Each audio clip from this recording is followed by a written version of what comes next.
네, 오늘 함께 하실 하나님 말씀은 열왕기상 7장 21절이 되어 있습니다. 열왕기상 7장 21절입니다.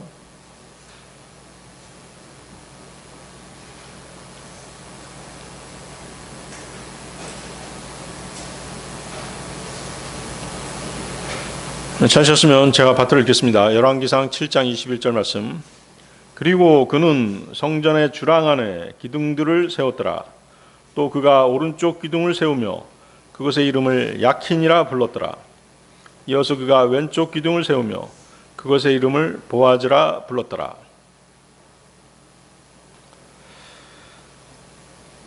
하나님께서는 왜 기둥에 이름을 붙이셨을까요? 생각해 보신 적 있으신가요?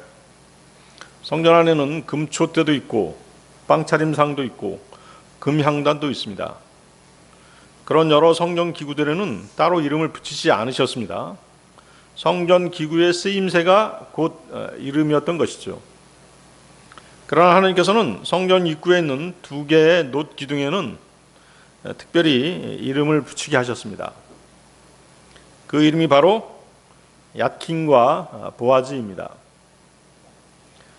야킨의 이름 뜻은 그가 세운다입니다. 또는 확립한다라는 뜻이 있습니다. 야킨은 하나님의 권능과 확고한 기초를 상징합니다. 보아즈의 이름 뜻은 그의 능력입니다. 또는 강한 자라는 의미를 가지고 있습니다. 하나님의 강인함과 견고함을 나타냅니다. 하나님의 보호와 도움을 상징하는 단어인 것이죠. 이 두 기둥은 솔로몬 성전 입구에 세워져 있습니다. 성전을 건축하는 과정을 보면 이 기둥들은 성전 지붕을 떠받치는 기둥이 아니었습니다. 이 두 기둥은 성전의 상징물이었던 것이죠. 이스라엘 백성들은 성전에 경배하러 들어갈 때마다 이 두 기둥을 반드시 지나야만 했습니다. 하나님께서는 이 두 기둥을 통해서 그들에게 말씀하시는 것입니다. 너는 내 힘으로 여기까지 온 것이 아니다. 내가 너를 세웠고 내가 너를 내 능력으로 붙들고 있다. 이것이 바로 야킨과 보아즈를 세우신 이유인 것입니다. 오늘날도 하나님께서는 교회 문을 들어오는 우리에게 똑같은 말씀을 하십니다. 너의 인생도 야킨이며 보아즈이다. 내가 너를 세웠고 내 능력으로 붙들고 있다. 그래서 오늘 설교 제목은 야킨과 보아즈, 하나님이 세우시고 붙드신다가 되겠습니다. 성도의 삶은 하나님께서 세우시고 하나님께서 능력으로 붙드시는 그 은혜 위에 서 있는 것입니다.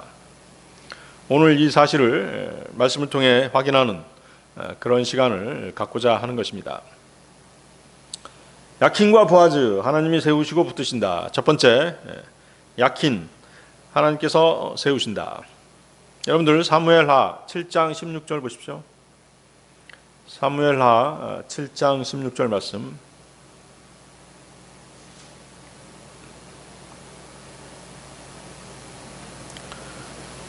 사무엘하 7장 16절. 그리하여 너의 집과 너의 왕국이 너의 앞에서 영원토록 확고히 세워지리라.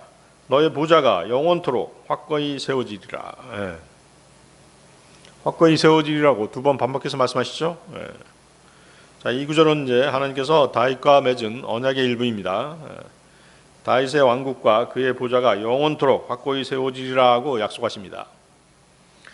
하나님은 언약을 세우시는 하나님이시죠. 하나님께서 인간들과 언약을 맺으시는 이유가 있습니다. 하나님께서 그들을 사랑하시고 그분의 뜻 안에서 살도록 하기 위해서 언약을 맺으시는 것입니다. 언약은 하나님과 인간이 서로 동료하게 맺는 계약이 아닙니다. 하나님께서 먼저 은혜로 다가오셔서 사람들을 자신의 백성으로 삼으시는 약속인 것입니다. 하나님께서는 언약을 통해서 그분의 신실하심을 나타내십니다. 그러면 사람들은 믿음과 순종으로 그 언약에 응답해야 하는 것입니다. 또한 언약은 단지 한 개인만을 위한 것이 아닙니다. 그 사람을 통해서 그 사람의 가정과 민족 그리고 모든 나라에 하나님의 복과 구원 계획을 이루시기 위한 것입니다. 결국 하나님께서 언약을 세우시는 가장 큰 목적은 인간을 하나님과 올바른 관계로 회복시키기 위함인 것입니다. 하나님의 영광을 드러내고자 하시는 것입니다. 마침내 예수 그리스도를 통한 영원한 구원을 이루시는데 그 목적이 있는 것입니다. 자, 하나님께서는 노아와 아브라함과 언약을 맺으셨죠. 이스라엘을 선택하셔서 또 그 이스라엘을 언약 백성으로 삼으셨습니다. 주님이 다시 오시면 이스라엘과 새롭게 언약을 맺으실 것입니다. 우리 그리스도인들은 예수님의 피로 세워진 새 언약 백성들입니다. 예수 그리스도께서는 더 좋은 언약의 중개자로서 하나님과 우리의 관계를 회복시켜 주신 것입니다. 히브리서 8장 6절인데요. 그러나 이제 그분께서 더 탁월한 사역을 얻어내셨으며 또한 그분께서 그만큼 더 좋은 언약의 중개자이시니 그것은 더 좋은 약속들 위해 확립된 것이라. 그렇죠? 주님의 희생 위에 세워진 언약, 그 언약 백성이 바로 우리들인 것입니다. 솔로몬이 성전을 지었지만 성전을 세우신 분은 하나님이십니다. 다윗 왕조를 세우신 분도 하나님이십니다. 이스라엘을 세우신 분도 하나님이십니다. 여러분들 마태복음 16장 18절 한번 보십시오. 마태복음 16장 18절.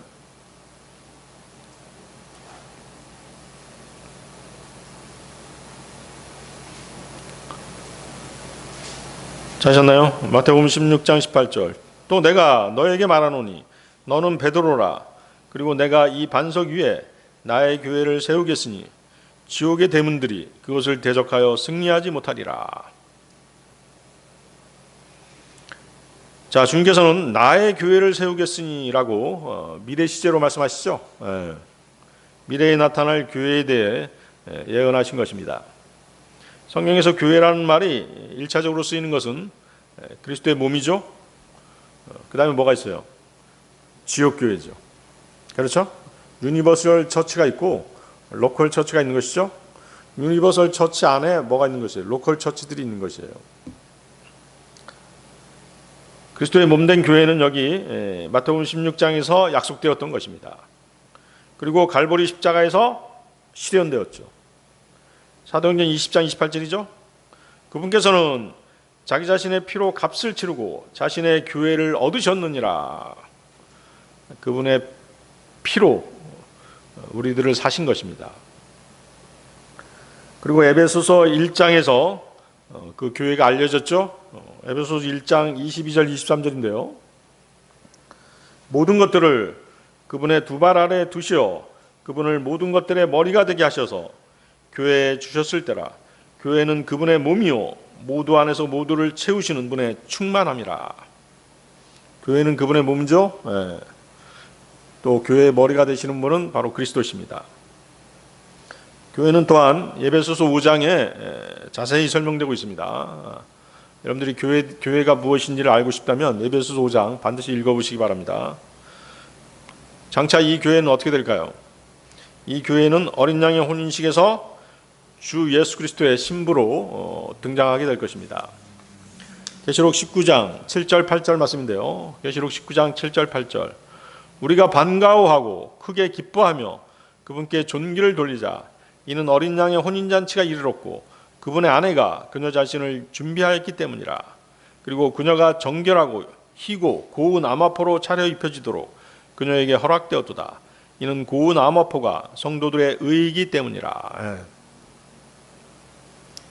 예수 그리스도께서 그분의 몸된 교회의 반석이 되신다는 것은 베드로전서 2장 6절에 잘 나타나 있습니다. 베드로전서 2장 6절. 이러한 이유로 그것이 보라 내가 택함 받고 보배로운 최고 모퉁이 돌을 시온에 두노니 그를 믿는 자는 당혹스럽게 되지 아니하리라. 그리스도의 몸된 교회는 지옥의 위협을 전혀 받지 않습니다. 아까 우리 마태복음 16장 18절에서 읽었죠? 내가 이 반석 위에 나의 교회를 세우겠으니 지옥의 대문들이 그것을 대적하여 승리하지 못하리라고 말씀하셨죠? 자, 이 말씀은 교회가 세상에서 어떤 고난이라든가 어떤 어려움을 겪지 않는다는 뜻이 아닙니다. 죽음과 사탄의 권세가 하나님의 교회를 무너뜨릴 수 없다는 뜻입니다. 왜 무너뜨릴 수 없는 것이죠? 교회의 기초가 사람이나 세상 제도가 아니죠. 부활하신 예수 그리스도시기 때문인 것입니다. 그렇죠? 교회의 반석이 되시죠? 예수님께서는 죽음을 이기시고 다시 부활하셨습니다. 그분과 연합한 그분의 몸된 교회도 그 승리에, 주님의 승리에 참여하게 되는 것입니다. 그래서 성도들은 박해나 환난을 당할 수는 있지만 결코 지옥의 권세 아래로 다시 끌려가지 않는 것입니다. 로마서 8장 38절 39절입니다. 이는 내가 확신하게 되기 때문이니 곧 죽음이나 생명이나 천사들이나 정사들이나 권능들이나 현재의 것들이나 다가올 것들이나 높음이나 깊음이나 어떠한 다른 창조물이라도 그리스도 예수 우리 주 안에 있는 하나님의 사랑으로부터 우리를 분리시킬 수 없으리라. 그렇죠? 구원의 영원한 보장에 대한 말씀이죠. 우리의 구원은 다시 잃어버리지 않는 것입니다. 한 번 받은 구원은 취소되지 않는 것이죠.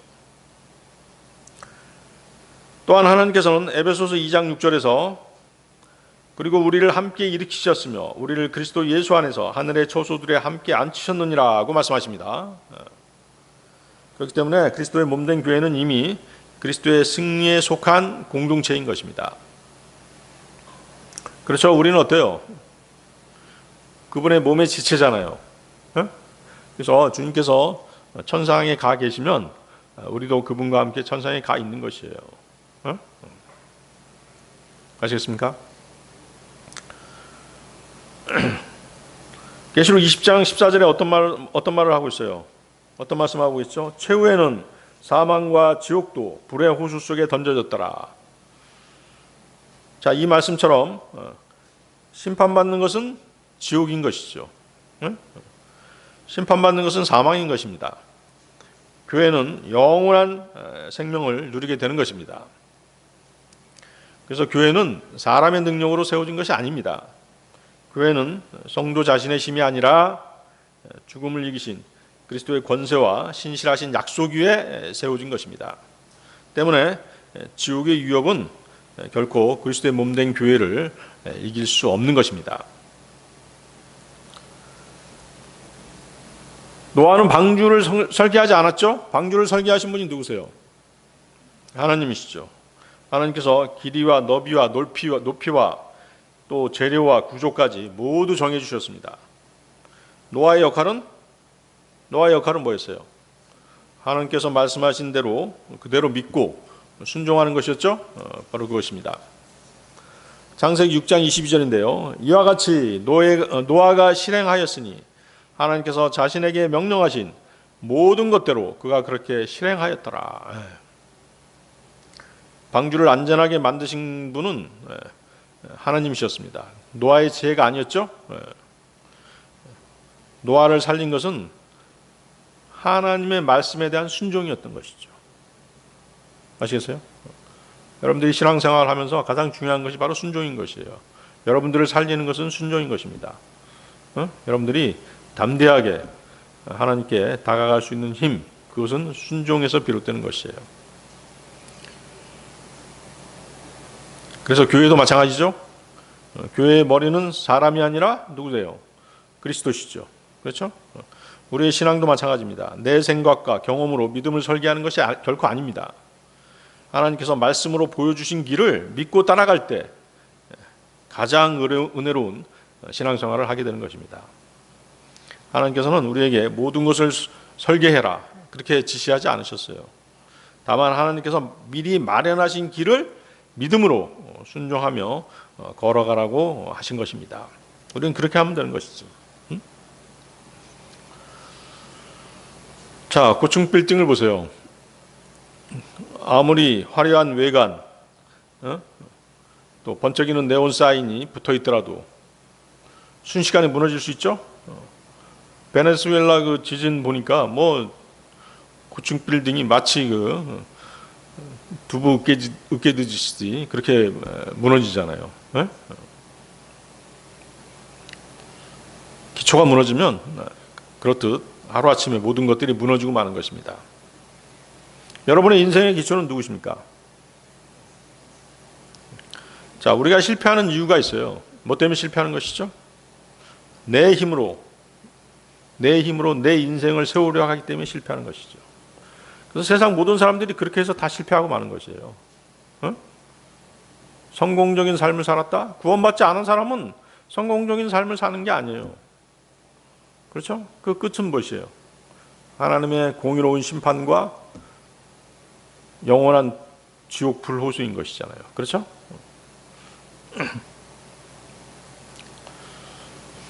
우리 인생의 기초는 바로 예수 그리스도, 바로 그분이시죠. 그래서 하나님께서는 우리가 교회에 들어설 때마다 오른쪽 기둥 약힌을 보게 하시는 것이에요. 약힌의 이름 뜻이 무엇이었죠? 내가 세우리라. 하나님께서 여러분들의 인생을 세우신다는 사실을 잊지 마시기 바랍니다. 약힌과 보아즈, 하나님이 세우시고 붙으신다. 두 번째, 보아즈, 하나님께 능력이 있다. 여러분들 빌립보서 4장 13절 보십시오. 빌립보서 4장 13절.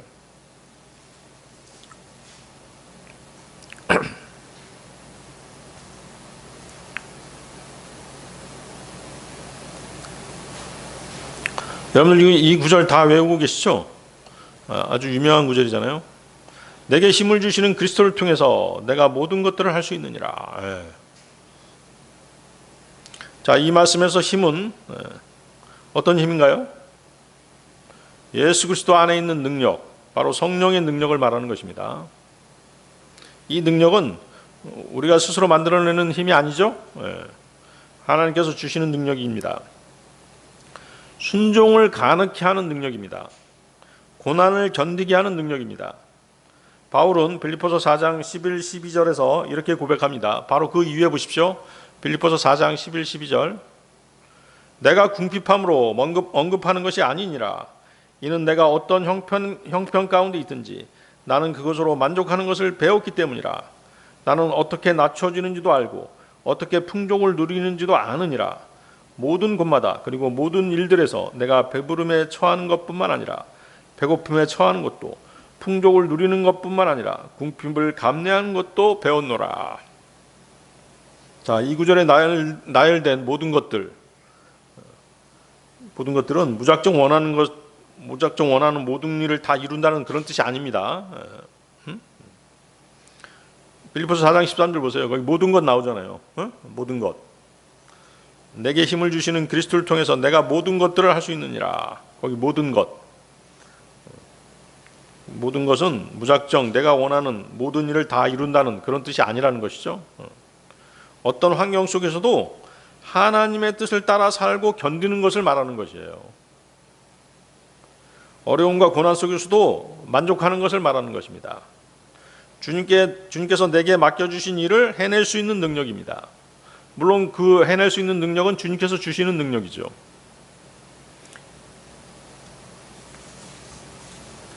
그래서 여러분들이 오해하지 말아야 될 것이 있어요. 이 구절을 세상 사람들이라든가 세상 교회는 하나님이 주시는 능력으로 어떤 시험을 잘 치른다든가 어떤 대회에 나가서 입상한다든가 어떤 사업을 성공적으로 이끈다든가 여기다 갖다 붙이는 것이에요. 그렇게 해서 어때요? 자기 뜻을 만족시키는 마치 무슨 맞는 기처럼 이 구절을 사용하는 것이죠. 그것은 이 말씀을 크게 오해하는 것입니다. 이 말씀은 하나님의 능력으로 고난을 이기는 것입니다. 그분의 뜻을 따르는 능력을 말하는 것입니다. 내가 원하는 모든 걸 반드시 이루게 해준다는 보장의 말씀이 아닌 것이죠. 이 능력은 우리의 의지, 우리의 힘이 아닙니다. 하나님의 은혜의 능력인 것입니다. 우리는 스스로 열심내는 것으로 모든 것을 해낼 수 없습니다. 그렇죠? 하지만 예수 그리스도 안에 거하면, 즉 그분을 의지하면 하나님이 실제로 우리를 붙들어 주신다는 뜻인 것이죠. 이것이 바로 보아즈의 의미인 것입니다. 하나님의 말씀이 우리를 강하게 합니다. 그렇죠? 하나님의 말씀을 통해서 우리는 힘을 얻죠. 우리의 힘, 우리의 능력으로 어떤 일을 이뤘다면 우리는 반드시 자기 자신을 자랑하게끔 돼 있어요. 교만해 줄 수밖에 없는 것이죠. 그것이 육신을 가진 인간의 본성인 것입니다. 그래서 본절에서 말하는 이 능력은 우리로 하여금 자신을 신뢰하거나 자랑하지 말고 오직 하나님만 의지하라는 그런 말씀인 것입니다. 진정한 능력은 어떤 물질의 풍요 속에서 이루어지는 것이 아닙니다. 배고픔, 시험, 박해 속에서 나타나는 것입니다. 바울의 삶 속에 나타난 감옥, 매질, 고난 등이 이 사실을 증명해주고 있습니다. 여러분들 고린도후서 찾아보십시오. 고린도후서 11장 24절에서 27절입니다. 고린도후서 11장 24절에서 27절.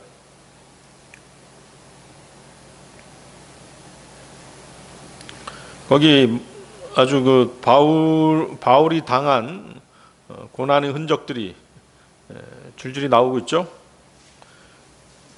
유대인들로부터 40의 하나를 뺀 매를 5번 맞았도다. 내가 3번 막대기들로 맞았고 한 번은 내가 돌로 맞았으며 내가 3번 파선을 당하였으니 내가 하룻밤과 하룻낮을 기쁨 속에 있었느니라.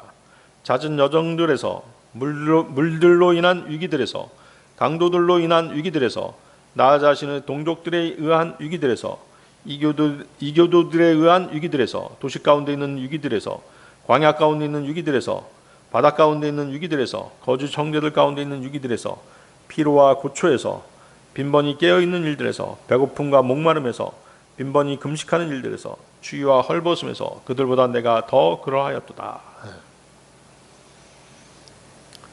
바울은 이러한 고난과 역경 가운데서 철저하게 하나님만을 의지하는 법을 배우게 됐던 것입니다. 거기 그 12장 9절도 보세요. 밑으로 내려가서 12장 9절. 그러자 그분께서 나에게 이같이 말씀하셨느니라. 나의 은혜가 너에게 충분하도다. 이는 약함 가운데서 나의 힘이 완전해지기 때문이라. 그러므로 내가 오히려 매우 기꺼이 나의 연약함들을 자랑하겠으니 그리스도의 권능이 내 위에 머물게 하려 함이라. 바울은 지병이 있었죠? 어떤 병이었나요? 당뇨병이 있었습니다. 당뇨로 인한 눈병이었죠. 그래서 그 육체의 가시를 없애달라고 3번 기도했습니다. 하지만 하나님께서는 그 고통을 제거해 주시지 않으셨죠? 뭐라고 말씀하셨어요? 내 은혜가 너에게 충분하도다. 내 은혜가 너에게 충분하도다. 그리고 대신 바울에게 필요한 능력과 도움을 계속 공급하시겠다라고 약속하신 것이에요. 그 능력과 도움은 어떻게 오는 것이죠? 바울이 자신의 약함을 인정하고 주님을 의지했을 때 주님께서 주시는 능력과 도움인 것이죠. 그래서 하나님의 은혜는 단순히 어떤 어려움을 없애주는 것이 아닙니다. 어려움 속에서도 끝까지 견디고 하나님을 의지할 수 있도록 붙들어 주시는 능력인 것입니다. 또한 성도는 자신의 약함을 인정할 때 더욱 하나님을 의지하게 되는 것입니다. 그때 그리스도의 능력이 가장 분명하게 나타나는 것입니다. 그래서 바울은 자신의 약함을 부끄러워하지 않았습니다. 오히려 기뻐했습니다. 이것은 자신의 힘이 아니라 하나님의 능력이 자신 안에 머물기를 원했기 때문입니다. 결국 이 말씀은 하나님의 능력은 인간의 강함보다 인간의 약함을 통해 더욱 선명하게 드러난다는 사실입니다. 그리스도인은 고난이 없을 때보다 하나님의 은혜를 의지할 때 가장 강하게 된다는 이 사실을 여러분들은 잊지 마시기 바랍니다. 시험이 너무 두려워서 포기하고 싶었던 그런 학생이 있었습니다. 그 학생은 내가 잘해야 되겠다, 시험을 잘 봐야 되겠다 라고 하는 자신의 능력에 의존하지 않고 기도하면서 하나님께만 집중했습니다. 그 결과 팽팽한 긴장감 속에서도 침착하게 시험에 응시할 수 있었습니다. 최선을 다할 수 있었던 것이죠. 여기서 말하는 그 능력, 이 능력은 시험을 잘 보는 능력이 아닌 것이죠. 어떤 능력이에요? 두려움을 이기고 평정심으로 최선을 다하는 능력인 것이죠. 자, 한 가지 더 예를 들어보겠습니다. 병으로 고통받는 어떤 성도가 있었습니다. 그 성도는 이제 한때는 원망도 했었죠. 왜 나한테 이런 일이 일어났지? 라고 이렇게 원망도 했었습니다. 하지만 계속해서 그런 원망만 하지 않고 매일 말씀을 읽고 기도하면서 하루하루를 감사하는 마음으로 견뎠습니다. 그 사람한테는 병이 치유되는 그런 기적이 일어나지 않았어도 하나님이 주신 힘으로 고통을 견디며 소망을 유지할 수 있었던 것입니다. 이것이 바로 빌립보서 4장 13절 내게 힘을 주시는 그리스도를 통해서 내가 모든 것을 할 수 있느냐는 말씀의 실제적인 적용인 것입니다. 내게 힘을 주시는 그리스도를 통해서 내가 모든 것들을 할 수 있느니라. 이 말씀은 모든 경기를 내가 이길 수 있다라는 자기 중심적인 해석을 필요로 하는 그런 구절이 아닌 것입니다. 이 구절을 빌립보서 4장 13절을 아전인수격으로 나한테 내가 필요한 그 부분만을 뚝 떼서 자기 중심적으로 해석해서는 안 된다는 것이죠. 나한테 유리한 쪽으로 그렇게 해석하는 그런 사람들이 대부분이잖아요. 그러니까 어떤 운동선수가 시합에 나가게 되면 뭐예요? 항상 이길 수만은 없잖아요. 패배할 수도 있는 것이거든요. 그런 패배의 두려움 속에서도 훈련을 포기하지 않고 팀을 위해서 최선을 다하게 되는 힘, 그것이 바로 뭐예요? 주님 안에서 오는 능력이다, 이렇게 얘기할 수 있는 것입니다. 따라서 우리는 무엇을 하든 내가 할 수 있다라고 이렇게 자만해서는 안 되는 것입니다. 주 안에서 주님이 주시는 능력으로 할 수 있다, 이렇게 고백해야지만이 그것이 바로 정답인 것입니다. 그래서 이 말씀은 고난 중에 참고 인내하게 하는 그런 능력을 주시는 말씀인 것이죠. 내가 원하는 모든 일이 이루어지기를 바라는 그런 마음을 갖지 말고 하나님의 뜻 안에서 무엇을 내가 감당해야 할지를 먼저 물어봐야 되는 것입니다. 그것이 성도의 올바른 자세인 것이죠. 그래서 빌립보서 4장 13절은 내 뜻대로 승리하는 능력, 내 뜻대로 승리하게 하는 능력을 약속하는 그런 말씀이 아닌 것입니다. 어떤 상황에서도 주님 안에서 견디고 순종하게 하는 하나님의 능력을 우리에게 주신다는 약속인 것입니다. 그것이 바로 뭐예요? 그리스도의 능력인 것이죠. 여러분들 다윗과 골리앗의 싸움을 한번 생각해 보세요.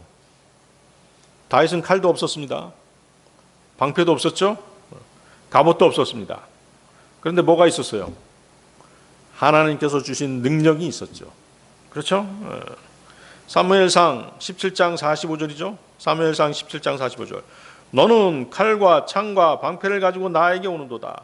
그러나 나는 내가 싸움을 건 만군의 주 곧 이스라엘 군사들의 하나님의 이름으로 너에게 가는도다. 반대로 골리앗은 어때요? 골리앗은 힘도 있었고 막강한 무기도 있었고 갑옷도 있었고 방패도 있었죠. 하지만 뭐는 없었어요? 하나님의 능력은 없었던 것이죠.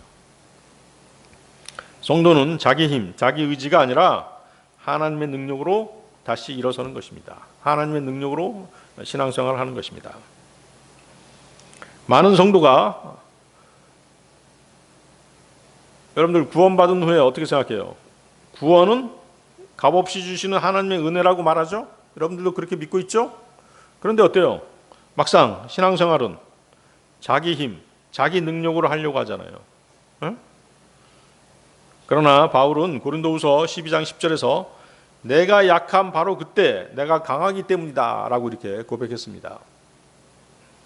바울이 말한 내가 약한 바로 그때 내가 강하다라고 한 이 말의 의미가 무엇이에요? 자신의 약함을 인정한 것이죠. 그리스도를 더욱 의지할 때 그리스도의 능력이 자신 안에서 가장 크게 나타나는 그런 뜻인 것입니다. 그렇기 때문에 그리스도인의 참된 강함은 자신의 능력에 있지 않습니다. 그분을 의지하는 자에게 역사하시는 하나님의 은혜와 그리스도의 능력이 있는 것이죠. 자, 여기까지는 한번 정리해 볼게요. 빌립보서 4장 13절.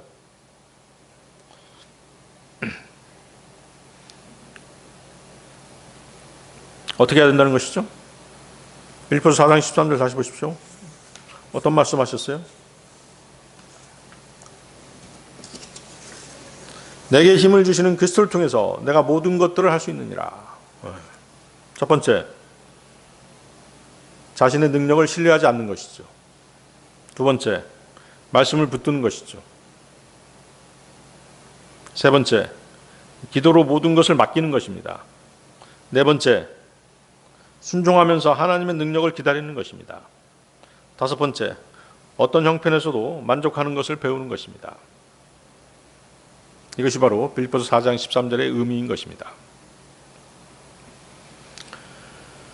야킨과 보아즈, 하나님이 세우시고 붙드신다. 세 번째, 야킨과 보아즈는 함께 있어야 한다. 야킨과 보아즈는 함께 있어야 된다. 여러분들 요한복음 15장 5절 보십시오. 요한복음 15장 5절.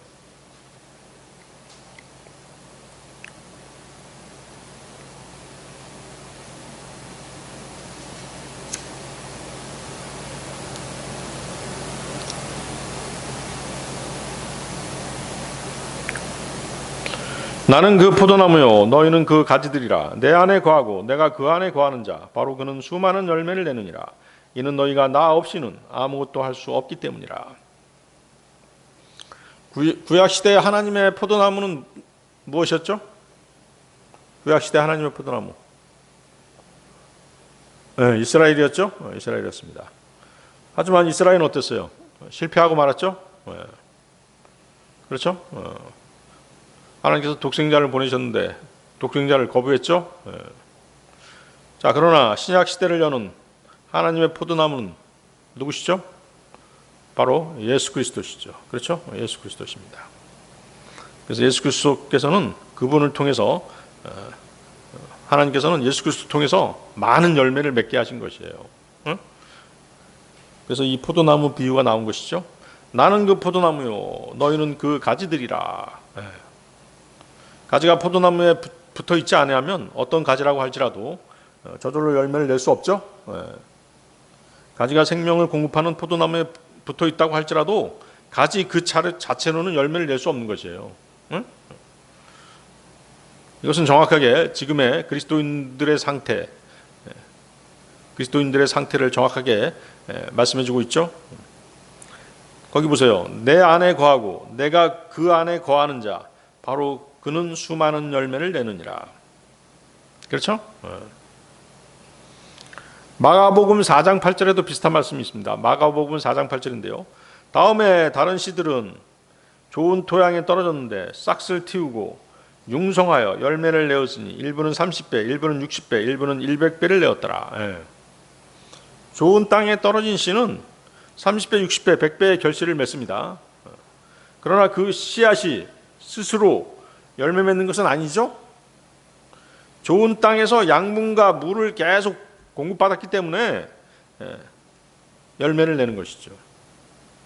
이와 같이 예수님은 나는 포도나무요 너희는 가지니 나를 떠나서는 너희가 아무것도 할 수 없느니라고 말씀하십니다. 가지가 많은 열매를 맺으려면 포도나무로부터 생명과 자양분을 계속 공급받아야 됩니다. 따라서 거듭나서 그리스도 안에 거하는 사람만이 영적인 열매를 낼 수 있는 것입니다. 생명이 없는 곳에서 생명이 나올 수 없죠. 선한 열매도 그 근원이신 하나님과 연결되지 않고서는 나올 수 없는 것입니다. 사람은 자신의 의지와 노력만으로는 오래 지속되는 사랑, 오래 지속되는 거룩함, 오래 지속되는 인내와 같은 영적인 열매를 만들어낼 수 없는 것입니다. 그렇기 때문에 예수 그리스도께서는 성도의 영적인 생명과 능력을 공급하시는 유일한 근원이 되시는 분이신 것이죠. 따라서 마가복음 4장 8절의 풍성한 열매와 요한복음 15장 5절에서의 포도나무 비유는 같은 진리를 보여주고 있는 것입니다. 씨앗은 좋은 땅에서 양분을 받아서 열매를 맺습니다. 성도는 예수 그리스도 안에서 말씀과 성령의 공급을 받을 때에만 하나님께서 기뻐하시는 성령의 열매를 풍성히 맺을 수 있는 것입니다. 따라서 열매의 비결은 자신의 힘이 아니라 생명의 근원이신 예수님께 계속 연결되어 있어야 되는 것입니다. 자, 가지는 포도송이를 달고 있죠. 그러나 포도송이를 생산해내지는 못합니다. 가지는 포도나무가 생산해내는 것을 달고 있을 뿐인 것이죠. 모든 열매는 그리스도에게서 공급되어 나오는 것입니다. 우리는 그 열매를 지니고 드러내는 통로일 뿐인 것이죠. 그렇죠? 우리가 교제하다 보면 그 형제, 그 자매가 어떤 열매를 달고 있는지 알 수 있죠? 알 수 있는 것입니다. 그래서 나는 저 형제에게, 나는 저 자매에게 어떤 열매를 달고 있는 사람으로 보일지를 여러분들 한 번쯤 고민해 봐야 되는 것입니다. 자, 계속 보십시오. 너희가 나 없이는 아무것도 할 수 없기 때문이라. 굉장히 독선적인 그런 표현이죠. 이 세상 그 누구도 우리에게 이렇게 말할 수 있는 사람은 없습니다. 이 구절이야말로 하나님이 아니고서는 도저히 할 수 없는 말씀이죠. 너희가 나 없이는 아무것도 할 수 없기 때문이라. 나를 떠나봐. 너는 이제 밥도 없고 죽도 없고 물도 없어.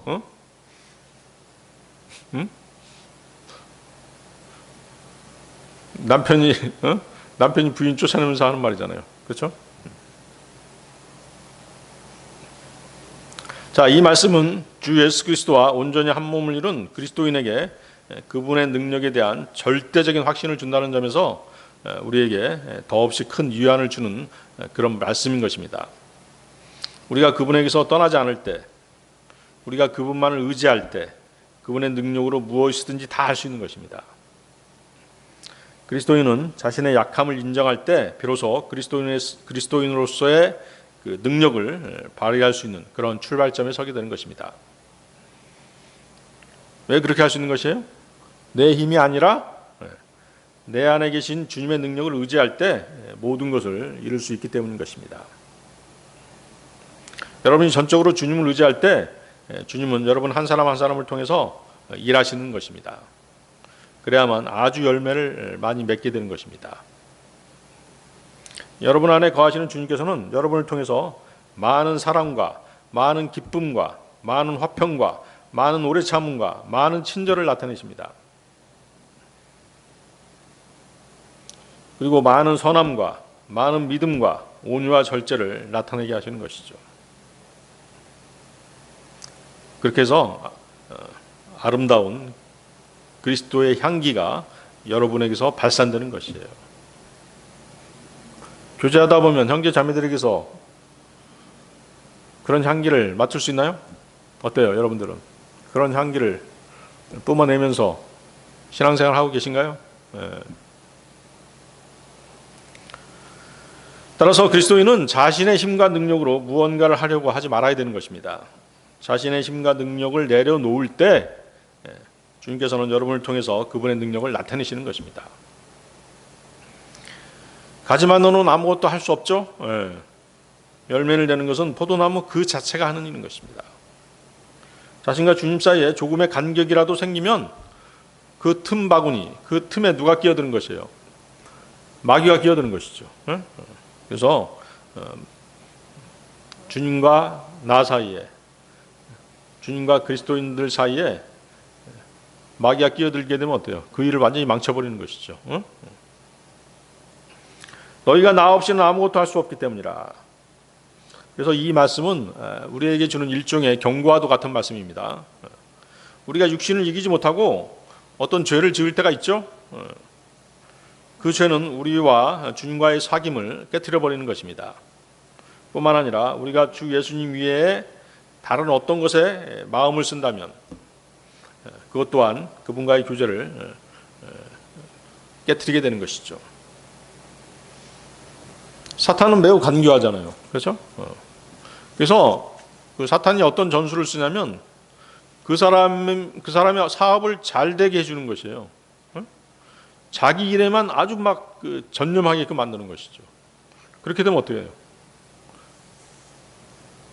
주님과의 교제할 시간이 없는 것이죠. 그렇죠? 자기가 출석하는 교회 일도 소홀히 하게 되는 것이죠. 그렇게 되면 어때요? 사탄은 목적을 달성한 것이죠. 사람들은 그리스도를 증거했다는, 또 진리의 지식을 알았다는 그 사실로 인해 자기 자신을 또 드러내기 바쁜 것이에요. 아, 넌 참 괜찮은 사람이야. 넌 영광받을 가치가 있어. 너 굉장히 똑똑하잖아. 머리 잘 돌아가잖아. 다른 사람을 통해서 이렇게 높여주는 것이에요. 자존감을 막 높여주는 것이죠. 그럼 어때요? 바로 실족하게 되는 것이죠. 그리스도는 누구의 영광을 위해 살아야 돼요? 하나님의 영광을 위해 살아야 되는 것이죠. 그분의 왕국과 그분의 의를 위해서 살아야 되는 것이죠.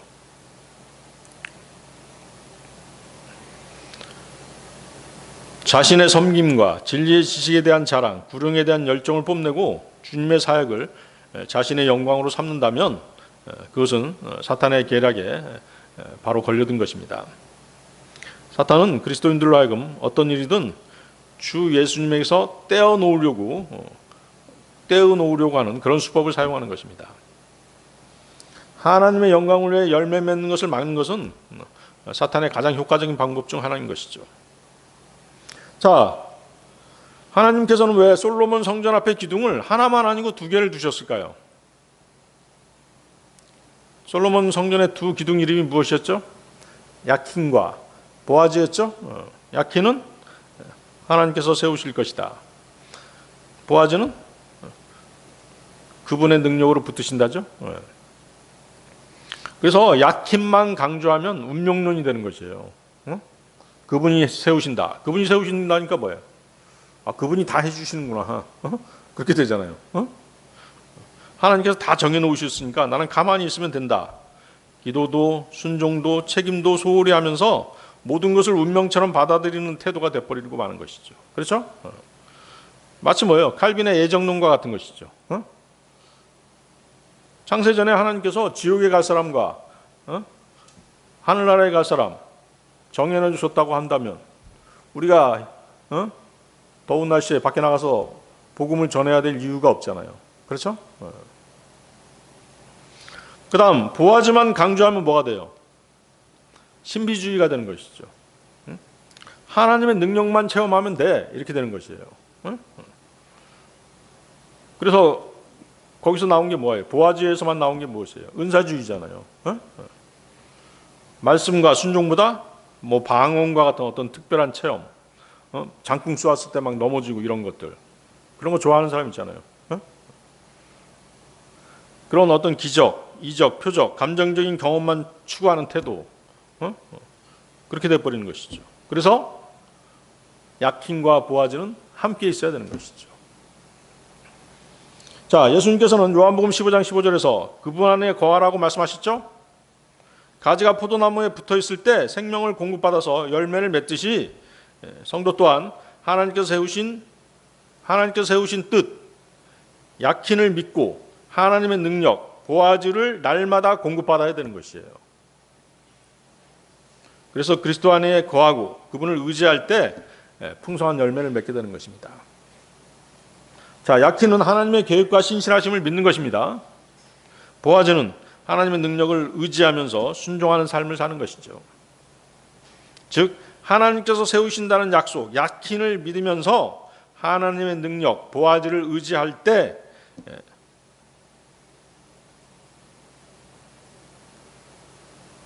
그때 우리는 어떻게 하게 돼요? 그때 우리는 기도하고 또 하나님의 말씀에 순종하며 그렇게 살아갈 수 있는 것이죠.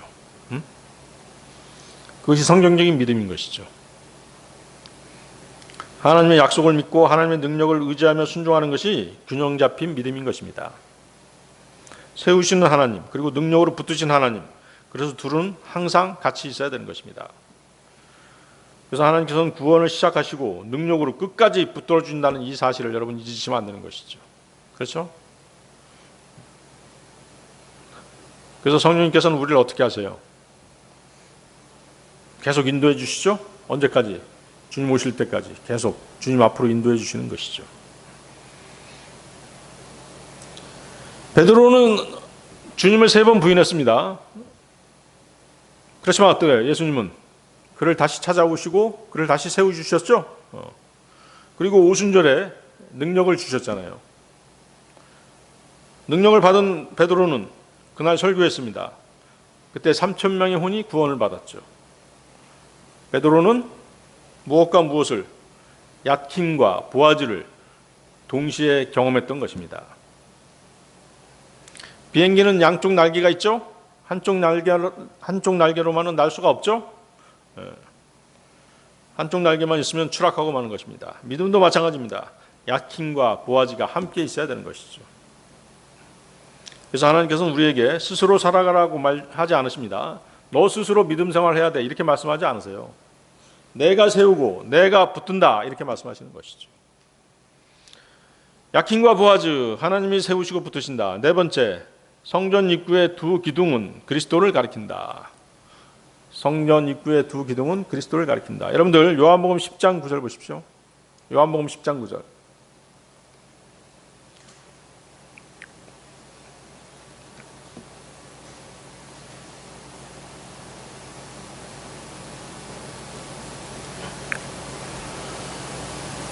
찾으셨나요? 요한복음 10장 9절. 나는 그 문이라. 누구든 나를 통하여 들어간다면 그는 구원을 받을 것이요 들어가고 나오며 초원을 발견하리라. 자, 거기서 초원은 뭘까요? 초원을 발견하리라. 초원의 영적인 의미.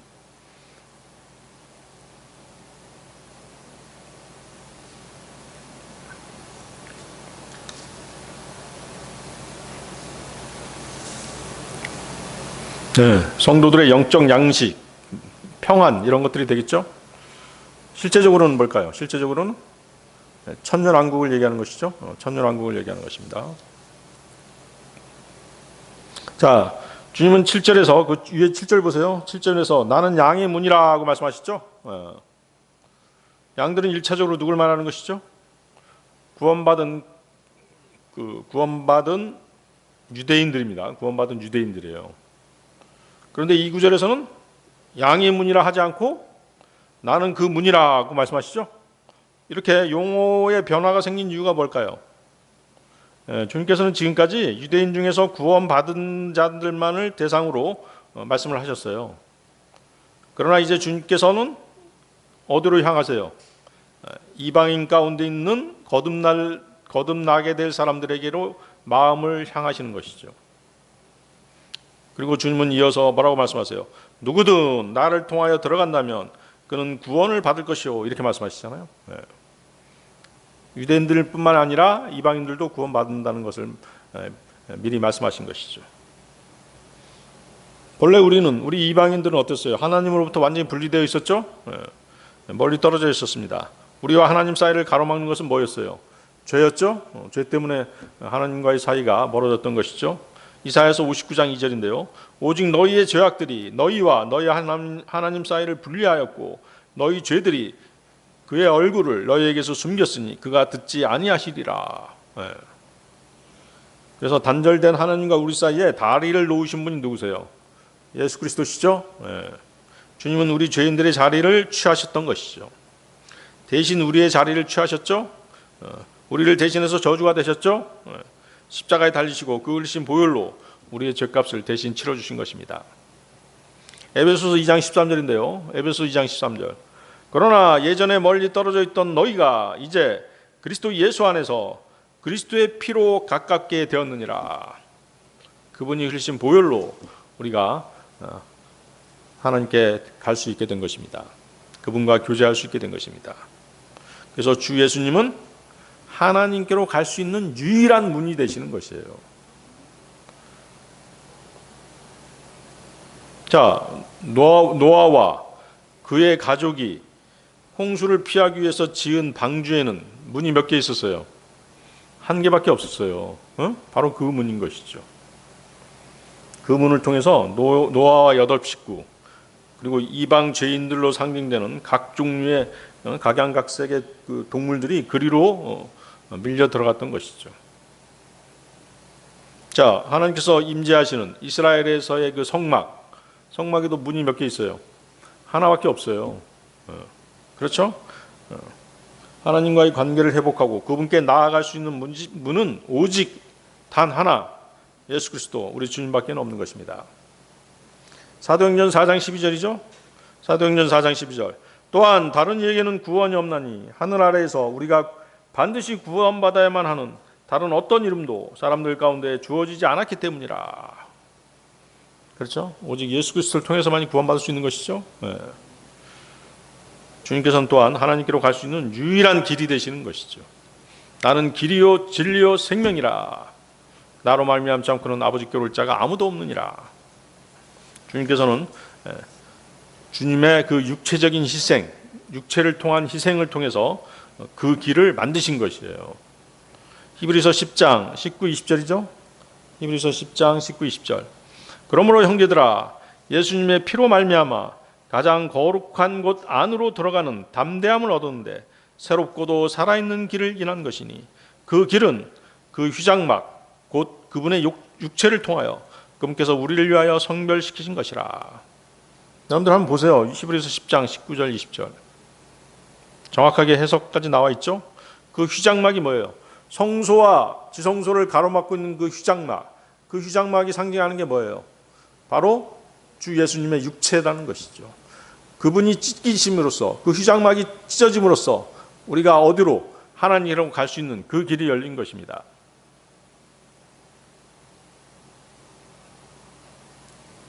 그래서 어때요? 주님이 십자가에서 죽으실 때 갑자기 어떻게 됐어요? 성전의 그 지성소와 성소를 가로막혀 있던 그 휘장막이 위에서 아래로 찢어졌잖아요. 그렇죠? 그분의 몸이 십자가에서 찢기심으로써 하나님께로 갈 수 있는 길이 열린 것입니다. 하나님께서 임재하시는 지성소는 아무나 막 못 들어가잖아요. 1년에 한 번 대제사장도 그냥 들어가는 게 아니죠. 뭘 가지고 들어가야 돼요? 피를 가지고 들어가잖아요. 피를 가지고 들어가서 속죄할 수 있잖아요. 피를 뿌려서 속죄할 수 있는 곳이 바로 지성소잖아요. 근데 어떻게 했어요? 이제는 주님이 단 한 번 흘리신 영원한 속죄의 피로 인해서 하나님이 임재하신 곳에 들어갈 수 있게 된 것입니다. 그래서 우리는 주 예수님을 상징하는 물을 통해서 구원받는 것입니다. 예수 그리스도께서 우리를 데려오실 때 어때요? 우리는 휴거돼서 하늘로 올라가겠죠. 하늘에도 문이 있는 것이에요. 우리가 들어갈 수 있는 문이 있는 것이죠. 그래서 그리스도께서 지상 재림하실 때 그분과 함께 다시 그 문을 통해서 나오는 것이죠. 누구든지 예수 그리스도를 통해서 들어가면 구원받고 휴거되고 지상 재림에서 그리스도와 함께 지상에서 같이 왕국을 통치하게 되는 것입니다. 그 전 과정이 어디에 다 담겨 있는 것이에요? 요한복음 10장 9절에 담겨 있는 것이죠. 요한복음 10장 9절 보세요. 나는 그 문이라 누구든 나를 통하여 들어간다면 그는 구원받을 것이요 들어가고 나오며 초원을 발견하리라. 우리가 지상 재림하게 되면 이제 어디로 들어가게 돼요? 초원, 천년왕국에 들어가서 그분과 함께 통치하게 되는 것이죠. 그렇죠? 시편 23편 1절 2절인데요. 주께서는 나의 목자시니 내게 부족함이 없으리로다. 그분께서 나를 푸른 초원들에 눕게 하시며 친히 잔잔한 물들 곁으로 나를 이끄시는도다.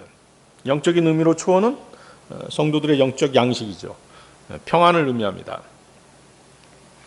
그래서 성전으로 들어가는 사람은 반드시 얏긴과 보아즈를 지나가야 했습니다. 오늘날 우리는 예수 그리스도를 통해서 하나님께 나아가는 것입니다. 예수님은 우리의 약힌이 되십니다. 그분 안에서 하나님은 우리를 거듭나게 하셔서 새로운 창조물로 세우셨습니다. 고린도후서 5장 17절인데요. 그러므로 누구든 그리스도 안에 있다면 그런 새로운 창조물이라. 오래된 것들은 사라져버렸으니 보라 모든 것들이 새로워졌도다. 또한 예수님께서는 우리의 보아즈가 되십니다. 그분은 오늘도 우리의 믿음을 붙드시며 끝까지 보존하시는 것입니다. 히브리서 7장 25절이죠. 이런 이유로 그분께서 항상 살아계셔 그들을 위하여 중보하시나니 그분께서는 자신에 의하여 하나님께 나아오는 자들을 능히 끝까지 구원하실 수 있느니라. 그렇기 때문에 우리 그리스도인의 신앙은 자신의 능력과 의지가 아니라 주 예수 그리스도의 완전한 사역 위에 서 있는 것입니다. 오늘 설교의 결론입니다. 자, 성전에 들어가는 사람은 언제나 두 기둥을 보아야만 했죠? 오늘 하나님께서도 우리에게 묻고 계십니다. 너는 무엇을 의지하고 있느냐? 여러분은 혹시 내 경험이라는 기둥, 돈이라는 기둥, 건강이라는 기둥, 학벌이라는 기둥을 붙잡고 있지는 않습니까? 그러나 그 모든 기둥은 흔들릴 수 있는 것입니다. 세상의 모든 기둥은 흔들릴 수밖에 없어요. 하지만 오직 하나님께서 세우신 것만이 흔들리지 않습니다. 오직 하나님께서 붙드시는 것만이 끝까지 보존되는 것입니다. 그렇기 때문에 오늘 우리의 신앙생활의 모든 영역에서 두 기둥, 야킨과 보아즈를 붙들어야만 되는 것입니다. 야킨이 뭐라고 했습니까? 하나님께서 세우신다. 보아즈는 하나님께서 붙들어 주신다. 하나님께 능력이 있다. 그런 뜻이죠. 그래서 이 두 이름이 단지 성전의 장식물로 끝나서는 안 되는 것입니다. 여러분의 평생을 붙드는 믿음의 선언이어야 되는 것이죠. 하나님께서 나를 세워주시고 나를 끝까지 붙들어 주시는구나. 하나님께서 우리를 세우셨기에 우리는 평안을 유지할 수 있는 것입니다. 하나님께서 우리를 주님 오시는 그날까지 붙드실 것이기에 우리는 두려워하지 않는 것입니다. 우리의 시작도 하나님이시오, 우리의 능력도 하나님이시며 우리를 마지막까지 신실하게 인도해 주실 분도 하나님이신 것입니다. 하나님은 야킨으로 우리를 세우시고 보아즈로 우리를 붙드십니다. 그렇기 때문에 성도의 삶은 자신의 능력이 아니라 하나님의 약속과 하나님의 능력 위에 굳게 서는 그런 삶인 것입니다. 다 같이 기도하시겠습니다.